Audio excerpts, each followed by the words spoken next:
News Central now at this hour begins in West Africa, where Nigeria's Economic and Financial Crimes Commission has warned members of the public that it is a criminal offense to obstruct officers of the commission from carrying out their lawful duties.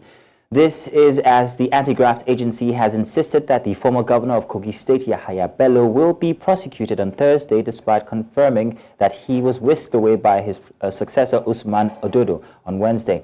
The anti-graft agency issued the warning and confirmed the governor's arraignment in a separate statement signed by its head of media and publicity, Dele Oyewale, on Wednesday. The EFCC spent most of the day attempting to arrest the former governor, whom the commission later confirmed was whisked away by his successor. Earlier, our correspondent Amadine Uyi and a legal practitioner, Kiki Adeniro, spoke on the Economic and Financial Crimes Commission permission to arrest the former governor of Kogi State, Yahaya Bello. We'll bring that report subsequently. Now, efforts by heavily armed operatives of the Economic and Financial Crimes Commission to arrest the immediate past governor of Kogi State at his Abuja residence proved abortive. The operatives, who had laid siege on the residence, spent over 8 hours outside as they met a heavy presence of security personnel, including supporters of the embattled governor. Idong Joseph reports.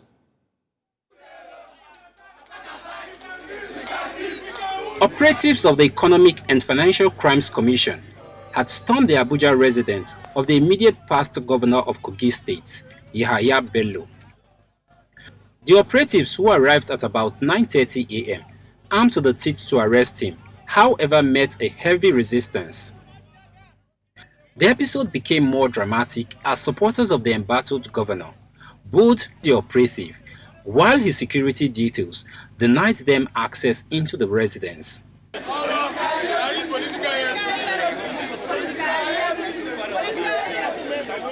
On hearing of the siren, the incumbent governor of Kogi State arrived at about 2 p.m.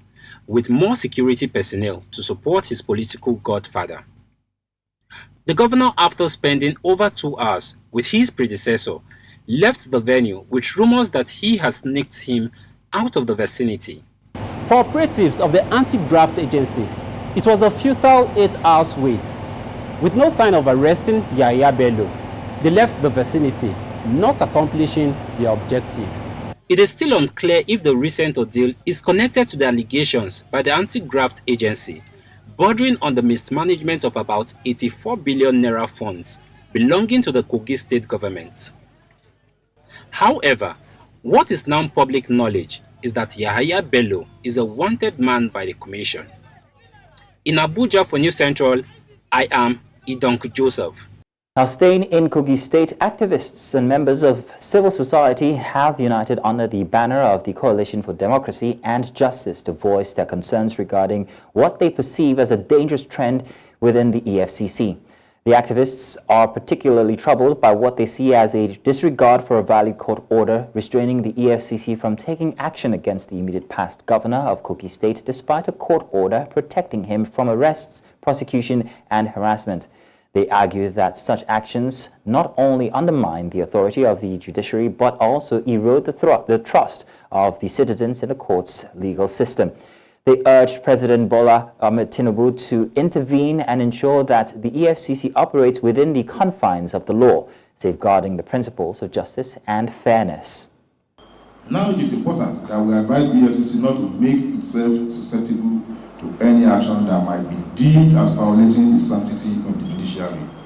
They must ignore the antics of all those who are urging them to commit contempt of court through disregarding an outstanding court order against the arrest of the former governor Yahaya Bello or any of his aides pending determination of the case in court in that regard, as instituted by the lawyers of the former governor. The rule of law is lifeblood of democracy. Therefore, we urge the EFCC to always toe the path of legality in carrying out its mandate. The Commission must deliberately avoid the temptation of falling under the pressure of disgruntled political elements by breaking the law in their actions to uphold the law. All of those concerned must follow the due process of law by abiding with subsisting court orders. We do sincerely hope that the EFCC, as a law-abiding agency, will see through the poorly veiled, ignoble actions of those undesirable political elements and refuse to act illegally. Let's now talk party politics. The group of 60, that's G60, People's Democratic Party lawmakers in the 10th National Assembly on Wednesday said that the resignation of the party's former national chairman, Iyorchia Ayu, has nailed the coffin of the fate of the embattled acting national chairman, Umar Damagum. They commended Ayu for withdrawing a lawsuit he instituted against the party, noting that the action that made Damagum refuse to step down until the withdrawal of all cases paved the way for him to hand over to North Central. According to the G60 PDP federal lawmakers led by Honorable Ikenga Ugochinyere Idiato, House of Reps, Ayu's action has removed the last bottleneck and excuse given by Damagum to hang on to power and open the expressway without any excuse for Damagum to revert to his position as deputy chairman. The lawmakers, who have been clamoring for reform of the party, including the resignation of the acting chairman, Umar Damagum, stated that with this withdrawal, PDP NEC will proceed with the election of North Central candidate as national chairman during their NEC meeting tomorrow. Now, the chairman of the People's Democratic Party Governors Forum, Governor Bala Mohammed of Bauchi State, has said that only the National Executive Committee of the PDP will decide whether to remove or retain Umar Damagum as the acting national chairperson of the party. Mohammed said the decision to appoint a new leader of the party will be determined by pending legislation and that the party is mindful of creating opportunities for factions. The governor disclosed this while addressing journalists after a meeting of the governors at the Akwa Ibom State Governor's Lodge, Asokoro, Abuja. Mohammed stressed the forum under his leadership will not tolerate any form of faction in the party. He assured that Thursday's meeting of the party's NEC will be conducted in line with the constitutional provisions of the party. And our protesters on Wednesday flooded the premises of the national headquarters of the People's Democratic Party in Abuja, throwing their support for the acting national chairman of the party, Umar Damagum, and the Minister of the Federal Capital Territory, Nyesom Wike.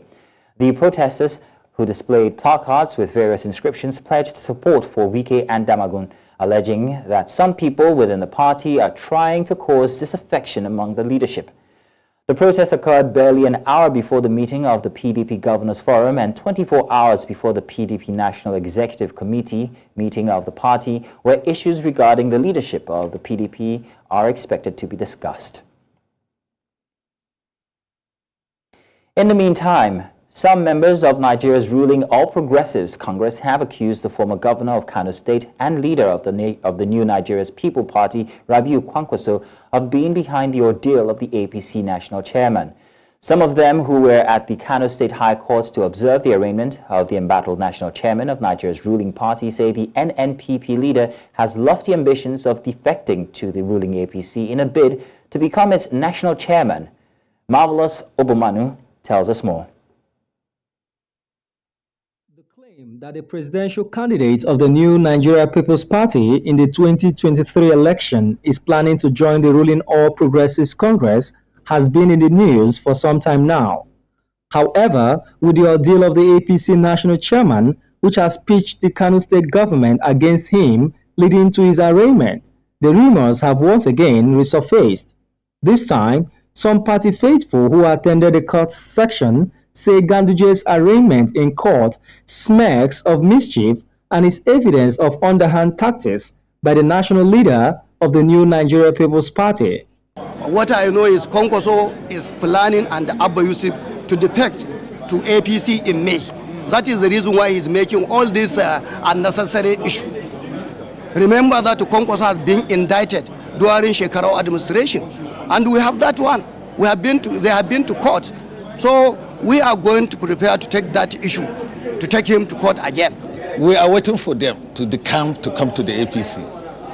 And they don't want to come to the APC and meet Abdullahi Umar Ganduje as the chairman. So they are just doing this thing for nothing's sake.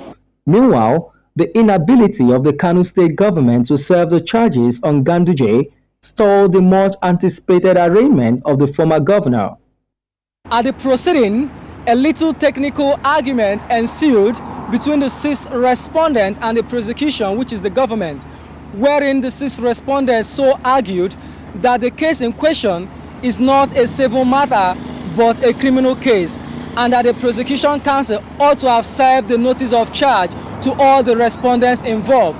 After listening to their arguments, the trial judge then adjourned the case to 29th of April. Because of the lack of service of the charge sheet on some of the defendants, the matter could not proceed. So we asked for adjournment, and the court granted our application to 29th day of April. This case, the people that charge this case, they are not ready. They are not ready for the case. Because you cannot charge somebody and take him to the court and you do not serve him.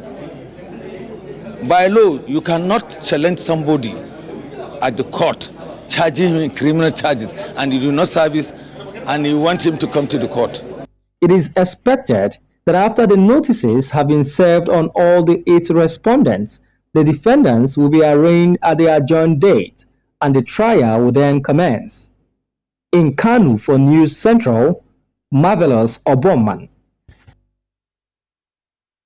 Now, let's also tell you that the National Working Committee, NWC, of the ruling All Progressives Congress APC has reacted to the order of a Kano State High Court which affirmed the suspension of its national chairman, Abdullahi Ganduje, describing it as a nullity, unenforceable, and therefore cannot be obeyed.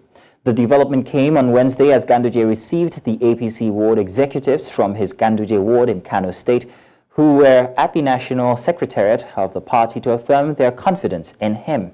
Addressing the ward executives, Ganduje said those who purportedly suspended him were imposters. Meanwhile, National Legal Advisor of the party, Professor Abdul Karim Kana, said the Kano High Court order is not enforceable as it was obtained by fraud. He said the ward executives would petition the National Judicial Council, that's the NJC, to call the High Court judge to order.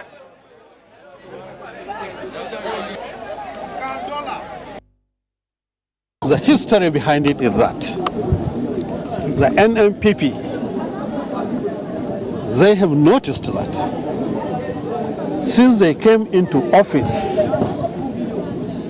about 1 year now, they have committed so many mistakes, a lot of maladministration, and they have started seeing the writing on the wall that come 2027, they are doomed to fail as a political party and as a government. Kano State produced the highest votes for Mr. President to win the national election. Now the NMPP has decided to take these measures so that they can weaken the party and ensure that ensure that our president, Ashwaju Bola Ahmed Tinubu, does not get the anticipated landslide victory come 2027. We'll return to Nigeria in a moment, but for now, let's head to South Africa, where the country's inflation has dropped to 5.3% in March from 5.6% in February. This is good news. However, consumers continue to feel the pinch from high fuel and food prices. The main contributors were housing and utilities, goods and services, foods, and non-alcoholic beverages and transport. Nonetheless, the inflation rate remained within the Reserve Bank's target range of 3 to 6%. The core inflation, which excludes prices of non-alcoholic beverages, fuels, and energy, moderated slightly to 4.9% from 5.0%. The annual price growth in food and non-alcoholic beverages slowed to 5.1% from 6.1%, which was largely attributed to the overall slowdown in inflation. On a month-to-month basis, consumer prices moved up 0.8% at the end of the first quarter. We're going to be having a chat on these figures subsequently. Do stay tuned for that. Now, back to Nigeria. Counsel to the embattled leader of the indigenous people of Biafra, Nnamdi Kanu, has kicked against the continuation of the trial of the controversial leader over a lack of confidential access to their clients. This was as they appealed to President Bola Tinubu to compel security agencies to ensure that they play by the rules and ensure the judicial process stays its course within necessary, or rather without unnecessary interference with the process. We now take a report from Amadin Uyi. It was another day in court for the embattled leader of the indigenous peoples of Biafra, Nnamdi Kanu. There was a high security presence at the court, as persons whose names were not on a written list were not allowed into the court premises. As the trial commenced before Justice Binta Nyako of the Federal High Court, counsel to the defense called for an adjournment of the trial, saying the Department of State Services has refused confidential access to their client. The prosecution was forcing a situation on the court today that trial should continue or should proceed today. But our position was this, which comports with the law, that we have not had any opportunity. We have made this very clear. It is not about having access to our client. We do have access, but our access is monitored, hampered to the point that we are unable to discuss with him within that zone of confidentiality that is guaranteed between a lawyer and his client, and that enhances the defense we shall prepare to properly defend him against charges that carry the death penalty. It's so painful that since 9 years, going on almost to 10 years, that we're still on the issue of giving him right to fair hearing.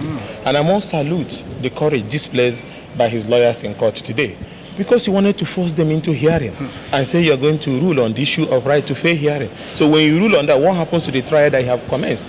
So it's very painful, and I see this is very unfair. Though the prosecution counsel urged the court to dismiss the application on the grounds that the reasons given by the defense team were not tenable, the trial judge obliged their request, giving them about 10 minutes to consult with their clients.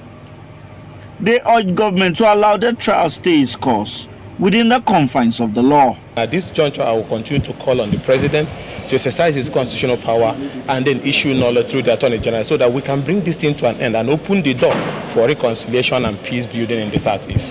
The trial judge warned the defense counsels to take the trial seriously, or the trial will be adjourned indefinitely. She, however, obliged to their request and adjourned the trial to May the 20th. In Abuja for News Central, I am Amadin Uyi. Now, severally, the Nigerian government announces distribution of stimulus packages to the citizens as a way of ameliorating hardship caused by either a pandemic or government policy. This initiative became prominent during and after the COVID-19 lockdown and has now become a norm across the country periodically. News Central's Chinwe Ugele reports that there are plans by the Abia state government to distribute new sets of stimulus packages from the federal government to a select group in the state. Her report.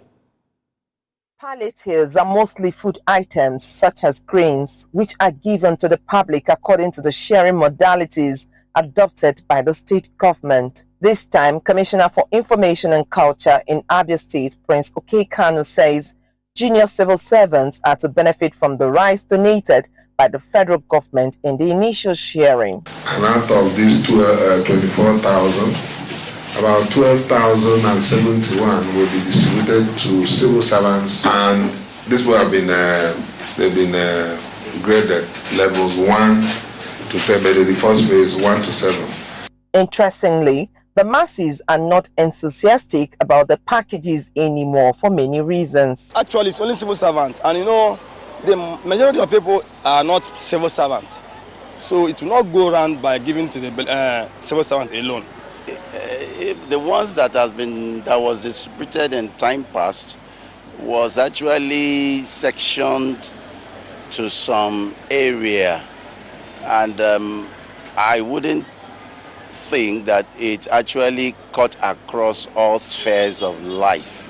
With the high cost of foodstuff and economic realities on ground, one would have thought that such gestures would make the people smile. They are suggesting that government should channel the funds used in procuring food items periodically on the development of infrastructure in the various sectors of the economy. I would rather suggest, instead of giving food palliatives or cash palliatives. Let such money be spent on developing infrastructures in the medical sector, in the agricultural sector, in the educational sector. They should channel it to another thing that every person will benefit.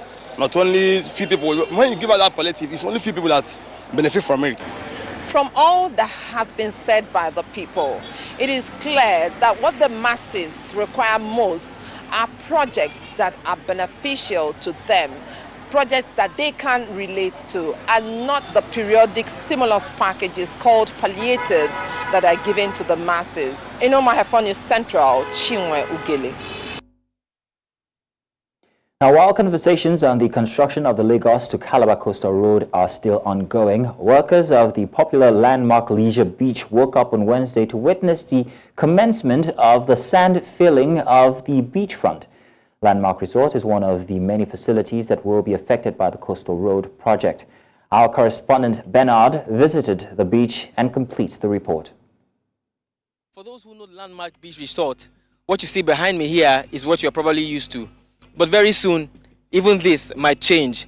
Conversations are ongoing about the Lagos to Calabar Coastal Road, which may most likely hamper activities on this beach, if not even change what we know or what we used to know as Landmark Beach Resort. But it doesn't end there. Workers on the beach woke up this morning to find this sand filling of the beachfront. And we hear that this doesn't even have anything to do with the creation of the coastal road. This is another issue completely. This is coming from the construction of Eco Atlantic City. Housing several businesses, the resort has over the years grown beyond being just a beach. And on hearing what was going on, staff of Landmark and other vendors on the premises came out to make their voices heard. So we have over 100 staff in Landmark that work directly on the beach. So indirectly we have over 5,000 staff that work for the vendors. But if you want to quantify the amount of externals in terms of suppliers, third-party vendors that work with us here, then we're talking about 10, 12,000 or even more. Because the magnitude of the businesses we have here. So currently on the beach, we have about 45 businesses.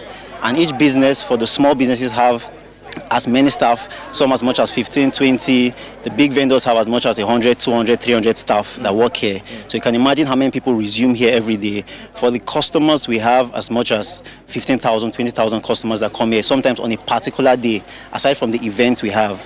So we host most of the largest events here on the beach. So you can imagine seeing this morning and everything going away. It means that the livelihoods of all these people and who they're dependent on is gone. In the past few weeks, Landmark has been in the news. The Leisure Beach Resort is one of the many facilities to be affected by the construction of the ongoing Lagos to Calabar Coastal Road. Staff of Landmark had already been vocal on and offline about what may become of their lives should this road construction cut through the resort before this latest development. I started working here while I was still in school, and I've been paying my school fees here till I finish, and I'm still working here. The thought of it alone, it's actually giving me pains and trauma because I don't know where to begin from. The certificate, I don't even know where to source for a job. This has been a home for many, especially I. And if this should happen, maybe only God knows, but it's going to be a disaster. In fact, I started my educational career here in Landmark, where I work as a staff before I become a managerial level. I think as we can all see, I'm being devastated. I'm being shocked. Even coming back this morning after the whole trauma and all that. I'm seeing this happening. So already, I'm sick. I'm sick.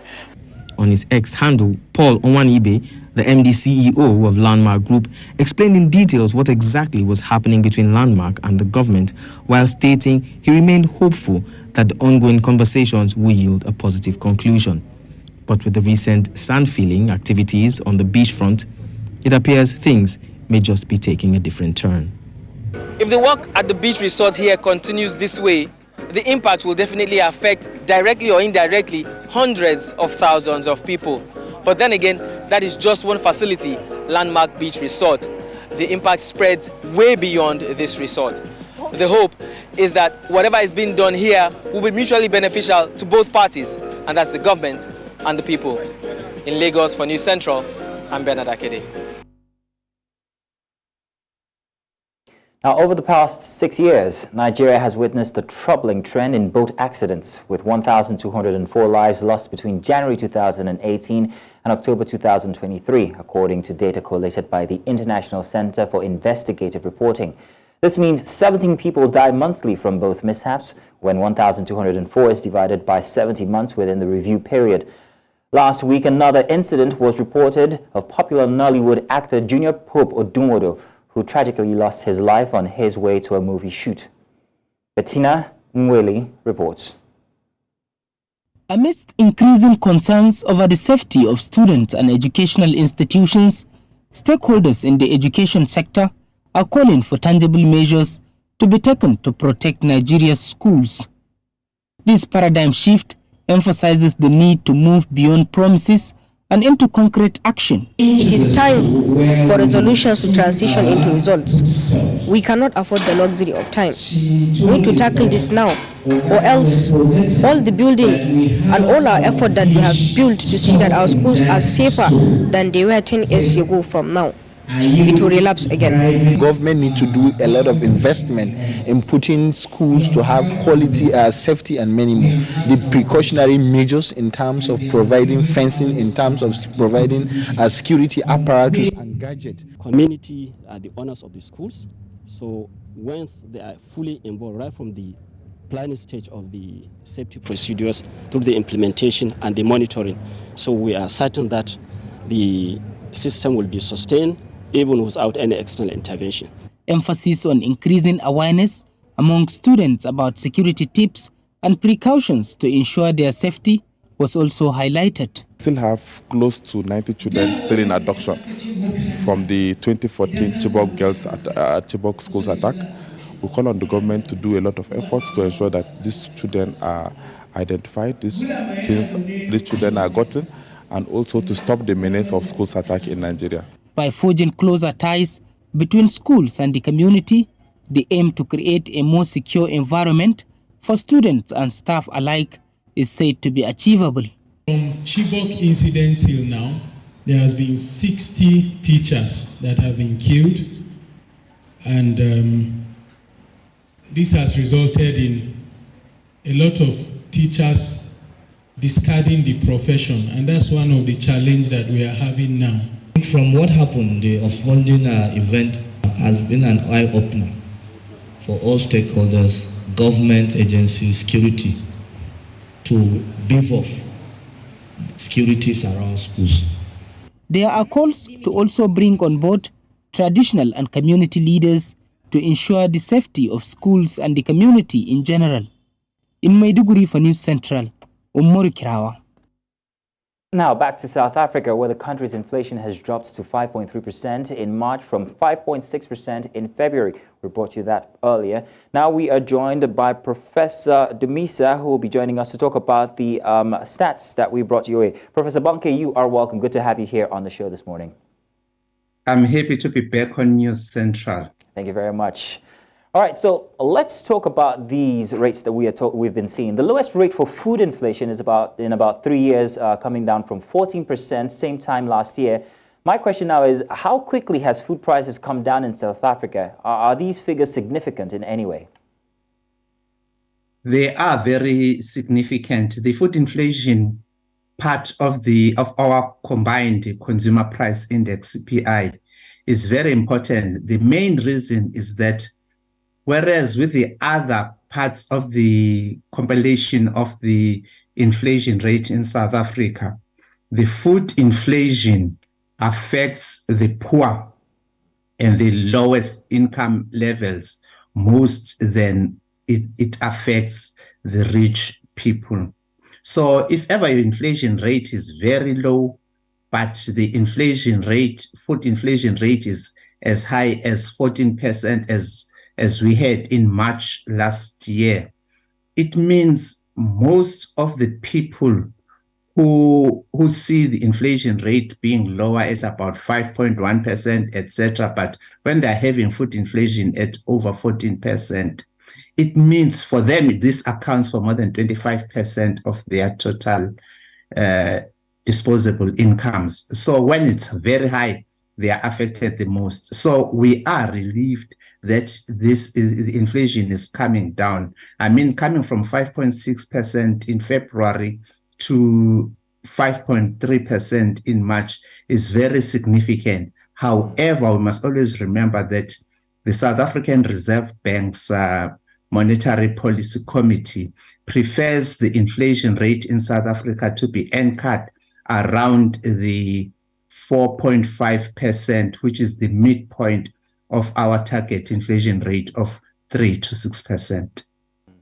Just to give us a bit of context, what's the percentage of poor in South Africa, just so we have an idea? Of the poor people? Yes, indeed. The majority of people in South Africa are poor. More than 60% of the South African people do not pay personal income tax because their incomes are below the lowest level of income tax bracket. So if the food inflation rate is very high, it means they are very affected. And that has been the theme of all the political parties as it is now contesting which one is going to give the poorest people the best deal, which is not really normal, because the major problem we have in South Africa is that we have what we call a structural unemployment problem. Our education system is not in line with the economic needs of the country. Until we address that, we are going to continue having this problem. But we're not talking the general monetary and fiscal policy of the country, we're discussing food inflation. All right. So, Professor, let's bring it back to the inflation stats now. So what are the factors that are responsible for the results that we're seeing currently? The major reason why we see the food inflation really stabilizing as it is now, it is because, one, the agricultural sector has been spending a lot of time in finding ways of how to deal with the problems they were facing, which resulted in lower supply of many products. But the second and major problem is that since the invasion of Ukraine by Russia in 2021, we saw the fuel prices, the international Brent crude oil prices skyrocketing to above $140 per barrel. And every time the international Brent crude oil prices increased, in South Africa, we also saw a corresponding increase in the fuel price adjustments. And most of the goods in South Africa, including food, are transported by road. So if ever you have an increase in petrol or diesel prices going up, it meant the food inflation was going up. But that has started going down because we saw the international Brent crude oil prices going all the way down to about $70 per barrel. It is now back to $90 per barrel, which is still a far cry from the $141 per barrel we saw 3 years back. So that has helped to push down the inflation, the food inflation rate in South Africa. Well, thank you very much, Professor Bonke Dumisa. Good to have you. Thank you very much. Thank you, John. Bye. Now, 32 states in Nigeria have been earmarked as high-risk flood-prone areas. The Minister of Water Resources and Sanitation, Professor Joseph Utsef, stated this on Tuesday in Abuja while briefing journalists on the 2024 annual food outlook, or rather flood outlook for the country. At the event, the Nigerian Hydrological Service Agency disclosed that a total of 148 local government areas in Lagos, Kano, Delta, and 28 other states had been categorized as high flood risk areas. On the seasonal outlook, Utsef pointed out that the high flood risk areas would experience the situation between April and November 2024. The agency called for effective measures to mitigate the expected effects of flooding on citizens. Now, to discuss this, we are joined by the Executive Director of Renavline Development Initiative, Philip Jakpo. Philip, good to have you on this morning. Philip, hope you can hear me. Thanks for having me. Great. All right, so Philip, my first question, what methodology did the Nigerian Hydrological Service Agency employ to identify the high-risk flood-prone areas across the 32 states? Well, I think the starting point is to actually commend the agency for the good work it has done in terms of early warnings. And this is not the first time it has been doing this, or it has done this. Since 2012, when we had the very, very intense rainfall that flooded about 21 states then, every year, Nigeria Hydrological Services Agency has become better. Of course, they use satellite monitoring and every other technology that is out there for prediction of weather patterns. So we need to commend the agency for that. And I think the warnings should be taken seriously, especially by state governments and agencies like the National Emergency Management Agency, which is supposed to swing into action now. Okay, so last year we saw a very, very bad situation. Was it last year or 2 years ago in Delta State especially, and even here in Lagos? So could you elaborate on the specific factors that contributes to the high flood risk in these areas? Let's say Lagos, Kano, and Delta State. Well, at a bigger level, we should be talking about climate change, which has resulted in excessive rains these days. Like I said, from 2012, this has been noticeable. But that is at that level. At the level of the floodings that we see in states like Lagos, Lagos, the water runs off at a point. But I think the worst we've seen is like in Lokoja, maybe Bayelsa, Delta, Anambra. There was an incident, I think, in was it Anambra also 2 years ago when we had a COP6 room floating and competing for space, in the waters with, living people. Now, I think the intervention on the part of the state governments has been a problem in terms of addressing these flooding issues.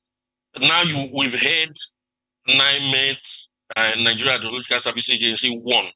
You will anticipate that state governments will now swing into action, opening the flood, ensuring that people don't build on floodplains, opening the gutters, opening the waterways to ensure that water passes through. But unfortunately, it has been a recurring decimal that year in, year out, it is only after the flood or during the flooding that we start hearing state governments talk about things they are supposed to do and things they are not supposed to do.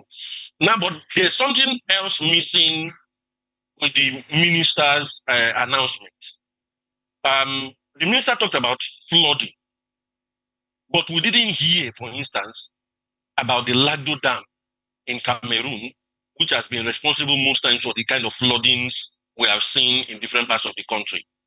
And I think that is worrying. Right now, we should be hearing that maybe the Lagdo Dam in northern Cameroon, they're having heavy rains and the Lagdo Dam is going to be opened. I think that is what we should be looking at. So discussions should be on between the Nigerian government and the Cameroonian government to notify Nigerians, the Nigerian authorities, when that is likely to happen. In the past, the warnings always come after the waters have been released.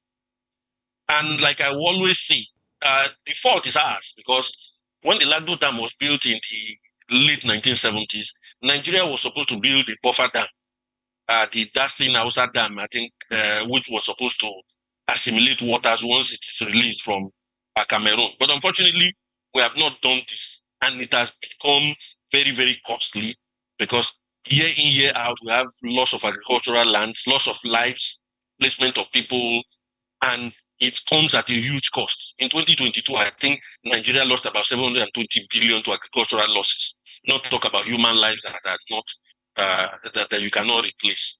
So I think if the state governments are proactive in terms of heeding the warnings of the Nigeria Hydrological Service Agency by opening up the dams, by opening up the waterways, clearing the drains, ensuring that people who live in the waterways move to higher ground.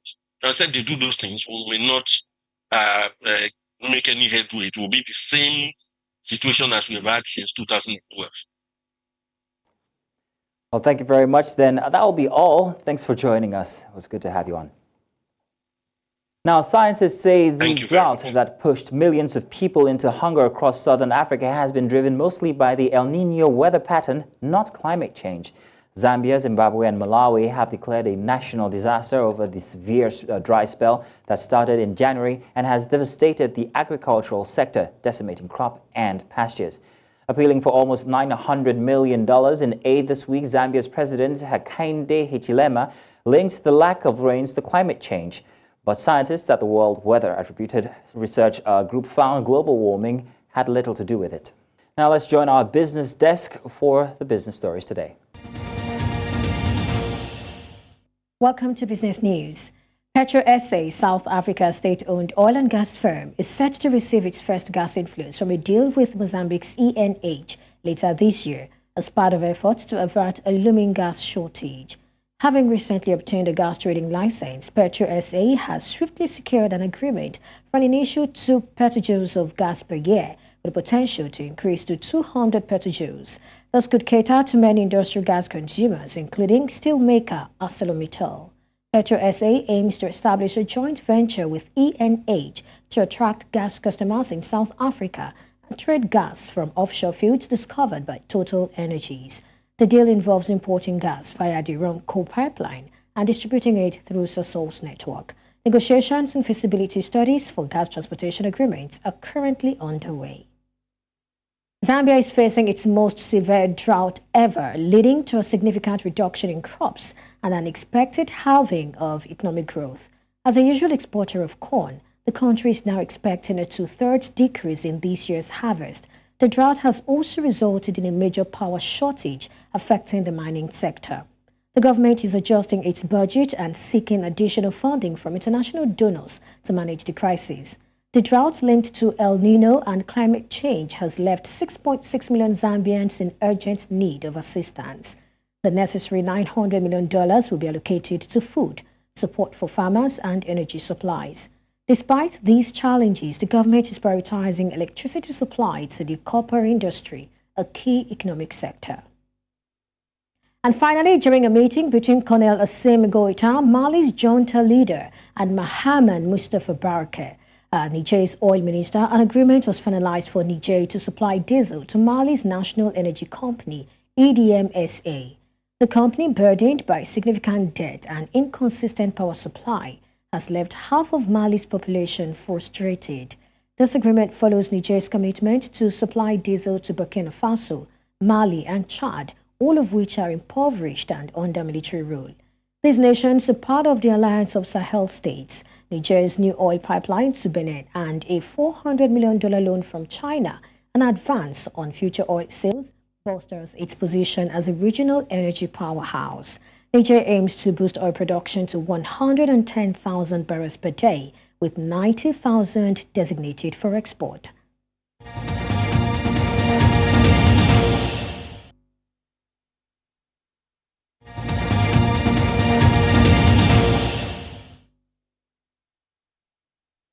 A little on sports now before we go. Rafael Nadal's injury comeback was ended by Alex de Minaur as the 12th-time champion waved goodbye to the Barcelona Open for possibly the final time. Nadal, who's 37, returned to court on Tuesday after a 3-month absence, making light work of 21-year-old Italian Flavio Cobolli in a straight-set win.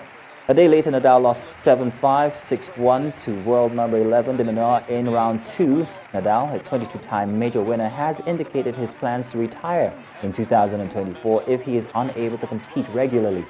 The former world number 1, now ranked 644th, has only played 5 matches since January 2023 because of hip and abdominal injuries.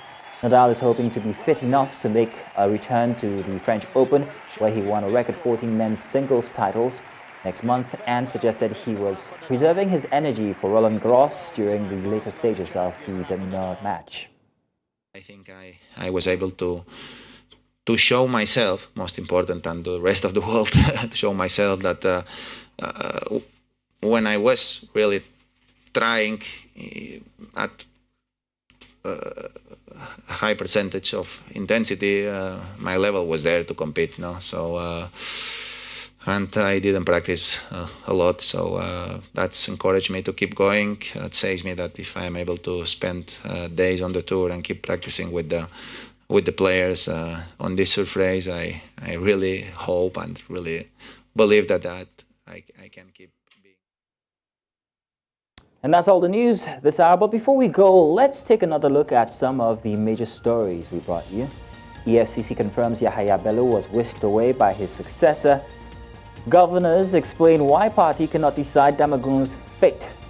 And El Nino triggers drought and food crisis for millions in Malawi. Now, do remember to send your eyewitness report to the WhatsApp number on your screen now. And do follow us on socials. We are at News Central TV. You can watch News Central live on DSTV channel 422, Star Times channel 274, Avo TV, and of course on YouTube.